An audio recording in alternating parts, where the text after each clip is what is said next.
Кырсык болгон учурда Манас аэропортундагы тумандан экипаждар 400 метрге чейинки аралыкты көрүүгө мүмкүн экени учурда тастыкталды. Учактын ичинде 85 тонна жүк болуп, Гонконгдон Стамбулга түз учуп барууга чама жок болчу. Ошондуктан Бишкектен май куюу зарыл болгонун мамлекеттер аралык комиссия тастыктайт. Сформировал комиссию по расследованию этого происшествия. Учурда мамлекеттик комиссия ишин жыйынтыктап калды. Бирок азырынча кырсыктын кесепетин так айтуу кыйын. Анткени бул үчүн болбоду дегенде 4 ай же 1 жылга чейинки убакыт керек. Ал эми конууга токтосок, экипаждар Стамбулга токтоосуз бара алышпайт болчу. Анткени учактын майын алмаштыруу талап болчу.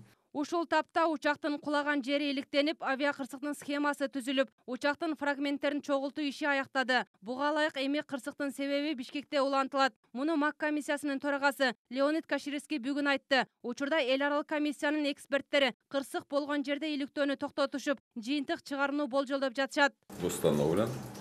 Албетте кара ящик учурда оңдоп түзүүдөн өттү. Мамлекеттик комиссия мүчөлөрү эс алуусуз иштеп жатат. Учак кыйраган жерде анын майы калганы анык. Мындан улам жарандык коргоонун тийиштүү кызматтары топурактын, абанын жана суунун үлгүсүн алды. Алардын жыйынтыктары азырынча чыга элек. Анткени учактын көбү күйүп жок болгон.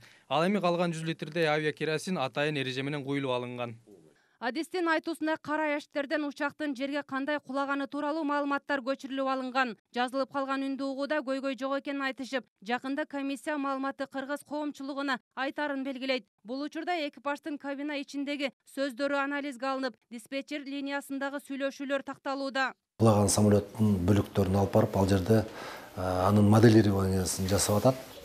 Бир группасы, экинчи группасы мамлекеттик ишканабыз бар, Кыргыз аэронавигация деген транспорт жана коммуникация министрлиги астындагы. Ошол аэронавигациянын адамдары диспетчерлер менен иштеп атат. Үчүнчү группа ошо МАКтын адамдары аэропорт Манастын сотрудниктери менен иштеп, өздөрүнүн жумуш планына карата жумуштарын жасап атат. Кыйраган учактагы жүктүн тиешелүү документтери бар, бирок жүк кайсы фирмага таандык экени тактала элек. Мындан улам кырсыктан каза болгон жарандарга компенсация төлөнүшү керек дешет адистер. Гүлзара Бакаева, Жээнбек Сааналиев, Ынтымак, Бишкек.